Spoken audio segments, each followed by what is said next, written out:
Greetings, folks. Tell me, were you the kind of child that grabbed a pencil and kept stabbing your schoolmate in kindergarten until the teacher eventually took it away? Your friend started to cry and then you realized, oh my god, I have an arm.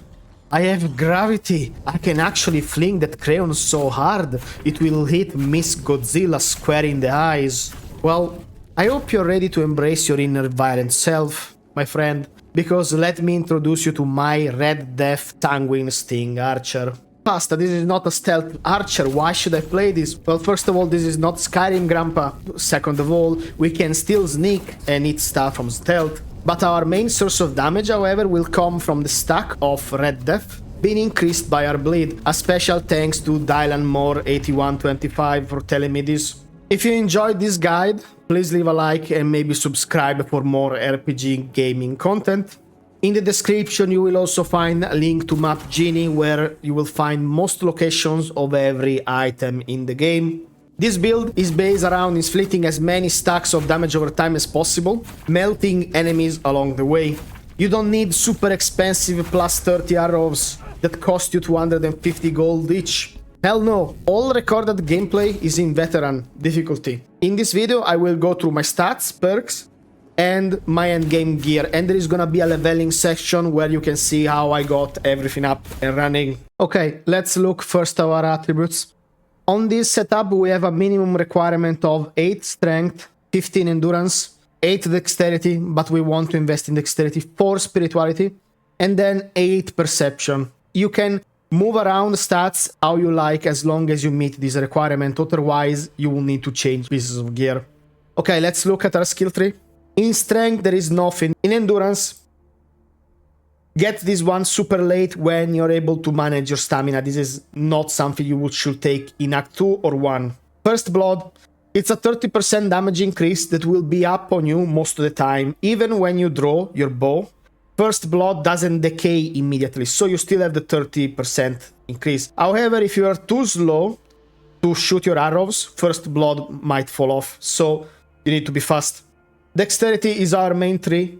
Leveling this build is not hard, so I will just tell you the priority here, so I don't need to do a separate leveling tree. Marksman immediately. Strong back toward end of Act 1, not before. Deadly aim if you're good at aiming, if not, later. Same things for piercing volley, this is like optional later on. Most important part in this tree is gonna be a natural focus. A natural focus is what allows us in boss fight to shred stuff, because it pretty much makes everything slower so we can attack more fast. However, it will cost some stamina, so if you have issue with stamina management early on, don't rush a natural focus. You should get this one when around 20 or so. By the time you're doing the boss in Act 2, you want this active, otherwise you might struggle. Lucky shot, only when you get titanium arrows, it's gonna be mandatory. However, I would not use lucky shot if I was using low quality arrows anyway. An alternative would be, during your leveling, you can go in practicality and get reusable resources. This one can be very useful, especially for crafting your gear. Then maybe you can respec or keep it, it's up to you. In perception, during the leveling, you may want to put extra point in critical chance. I don't need, so I freed 2 perk points. For me, it's more useful to free up perk points than attributes points. Critical cascade we would cap anyway, but I'd rather be 100% crit all the time, especially because on this build we want to heal fast. When your crit is around 70 or 80, max go for the eyes. Deep wound, we get this for extra effects. But don't rush this one immediately. It's extra damage, but it's only 50% chance, so it will not happen all the time. Critical Aegis, this one is important early, because it's gonna be a 30% damage reduction. It's gonna be up to you all the time. And even when you get it, you will refresh it easily if your crit is high. Bloodthirst is what allows us to not use food constantly. And also it's important to stay alive. It will depend on the factor of your critical strike, so do not rush this one with low crit. When you start to level up, I advise you to start with blood transfusion until you can get the sanguine bow. Mainly because at least you don't have to use food all the time to recover health, so it's quality of life. This is the first tree that you should max anyway. After you get your marksman, just go 1 point here and 3 here and then max this one. and then 1 point, not 2. This is dependent on your setup, relics and arrows. So 1 point, but we want Rising Scourge to just make the effect faster. Okay, last one. Red Death. So, how do you unlock the Red Death? You need to do a side quest in Act 2, which is kinda important story-wise, so I will not deliver any spoilers. If you want to know where to pick up the quest, check the timestamp in the leveling section. Red Death works in this way. Every time you lose 1% of your HP, you get a stack of Lament. Once you upgrade Crying Pain to maximum, it's 1% value with 100 stack. Naturally, as we are investing in Red Death, we're gonna get these to 200. There is a small problem, however. Red Death doesn't last very long, so we need to invest in 2 points in Long Regret. As you can see, this is already a quite heavy point investment. This is why you should invest in Red Death once all your core points are active and you're good with your stats. You also get some stacks when you kill an enemy. However, this build generates most stack through dots with a 75% chance. However, we will max our stacks in no time. Even more, since we are extra high level because level 70 is quite high, we have the luxury of putting extra point, and Whipping Success will give us 4 extra stack every time we crit. We hit a lot, so that is extra generation. Even further, we invested in old back tiers for some boss fights. If you are low level, you don't need to put this many points in this tree. The essential is the first, okay? The 75% chance needs to be maxed. Long Regret needs to be maxed. And Give In and Give Up needs to be maxed. And if you have extra points, then Whipping Success. Let's look at my setup. This build is based around Sanguine Sting. What Sanguine Sting does is it will apply a large amount of bleed. With upgrades, the number will increase at the cost of 5 HP. At the start of the game, this feels a little massive and you will need to use food to sustain it. However, in mid to late game, we have sources of life leech from our critical strike. This is why it's important to get 100% crit as soon as possible. Luckily, on an archer, you have many ways to reach 100% crit. First, we have our crafted set. We're using 3 pieces of Corpsebinder. You will find the location of Corpsebinder in the description. This is a early set that you can get in Act 1 with a little bit of grind, nothing too extreme. An alternative to Corpsebinder will be Crow, which is also amazing. It's up to you. For gloves, I would suggest you to use Corpsebinder because the draw speed is absolutely amazing. Plus, it helps to get our crit up. Chest, I would advise you to use Corpsebinder. The ranged damage scales with upgrades, and the decreased stamina cost is nice. You can put more relics if you want. Stamina is not gonna be a problem on this build regardless. Our cape is gonna be Ulfur Titan still. On Archer, we don't have a lot of capes we can use. The alternative will be to invest more points in Spirituality and go Hands of the Olof. That is a version that I tried. That is also good. However, Ulfur Titan still increases the duration of all buffs. So it's a great cape. You get this one in Act 3. This will allow us to manage our Red Dead stacks much easier because otherwise, even with upgrades, they decay pretty fast. Stone Warden, if you need crit, during leveling you can use Iron Lung Stone +2, that's what I did. Stone Warden is crafted, you get this from doing the Blacksmith Guild questline, and you unlock this specifically in Act 2. Our ring, Strong Arrow, it's a reward from the Hanged Man quest in Act 2. Outer ring, Poison. If you are planning to use Poison Arrow, if you're using another type of arrow, maybe you want to use Fire, maybe you want to use Frost, you will need to change this one maybe with the ring from the tutorial, or if you need crit you can use Marksman. You can even use Blood Ring if you want. I used Blood Ring during my leveling. You can use Juggler.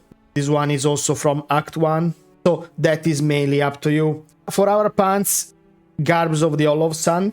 This will give us a lot of stamina regeneration. On final setup, when everything lines up, this is not needed. You could actually go Crow if you want. Or even better, probably Ashen Veil. So if you were to use Ashen Veil, you would reduce your stamina recovery, but that's more for your first stealth hit. However, our sneak damage is still 500, so it's not weak. but you can boost desire. On our boots, we use Gawain. We don't have a lot of sources of critical damage. The issue with Gawain, however, is that really with upgrades, you will only get more health. If you do not want to use Gawain, you can decide to go the spirituality route. In that case, you would also change your cape and go with, for example, Horned Warden, because Horned Warden will increase critical damage with upgrades. The alternative, if you do not want to use this one but still not invest in spirituality, will be Crow for more critical chance. In that case, you will need to adjust your stats. I tried all the versions of this build. I decided to settle on this one in the end because it was more flexible. It's the one that I personally like the most. Okay, for the best start possible, in the tutorial, Step 1, get the HP bonus statuette. Step 2, get the Archer's Ring.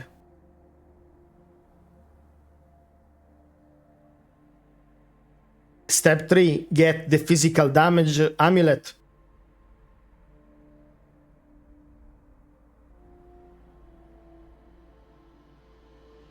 Step 4, provoke Asmongold by saying that he's boring without McConnell around. Step 5, kill Asmongold. Now we start on the beach with an extra fat chunk of XP. Travel here, buy 3 deer antler from the NPC.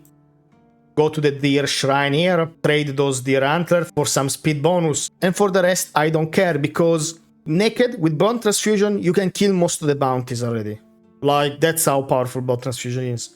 However, since we are an archer, and let's not try to play mage every playthrough, guys, come on. On the blacksmith here, you need to buy the recipe for arrows.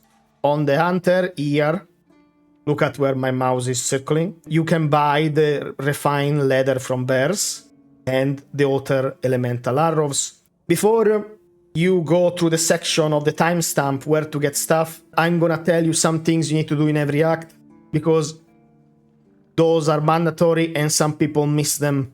Alright, shrines. I personally don't care if you want to do the druid shrine or the stagfather stuff. That is your business. You do you. The important one, however, is gonna be the shrine of the wolf here for the extra sneak damage. By the way, if you are confused, there is a search function here on Map Genie.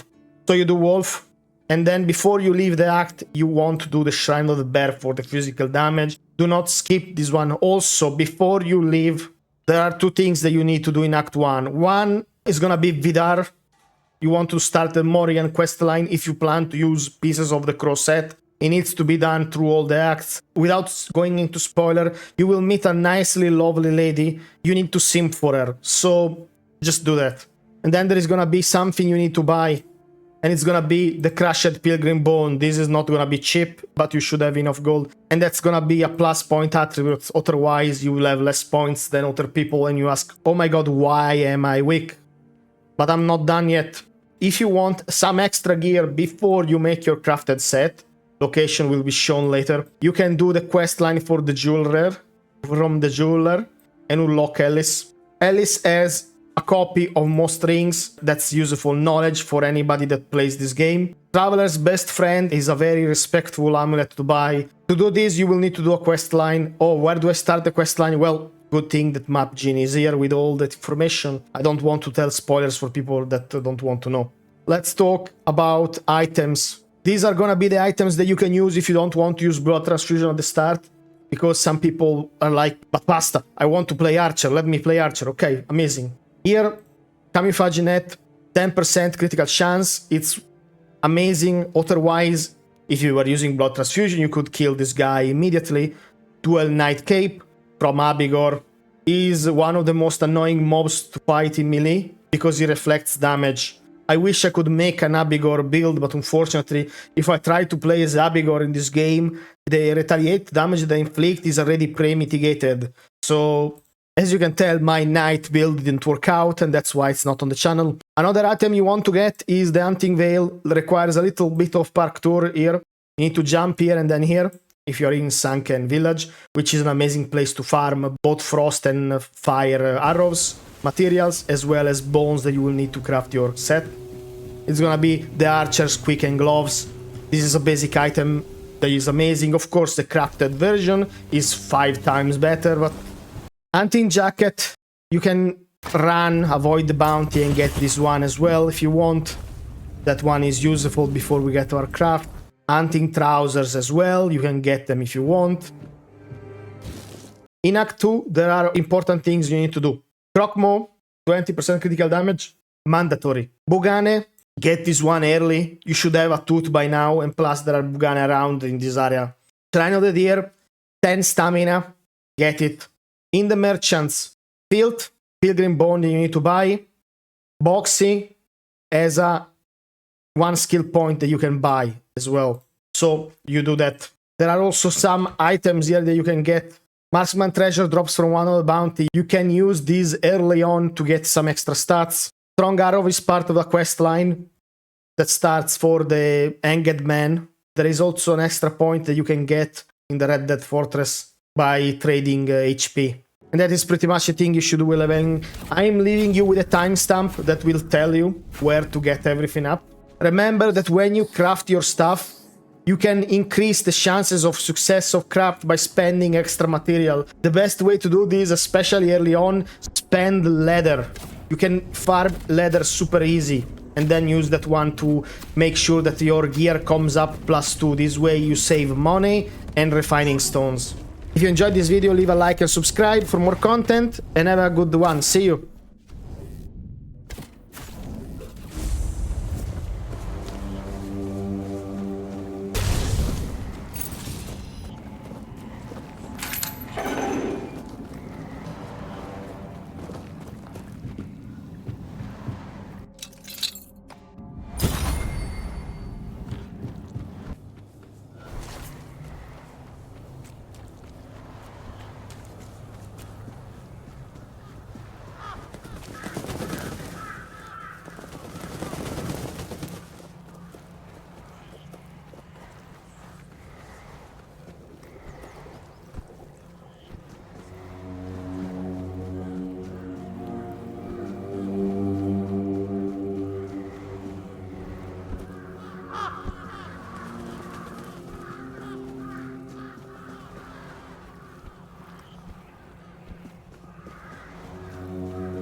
Have you...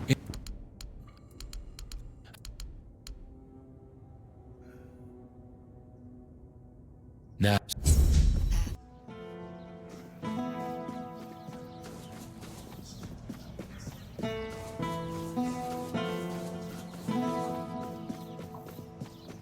Nice to see you.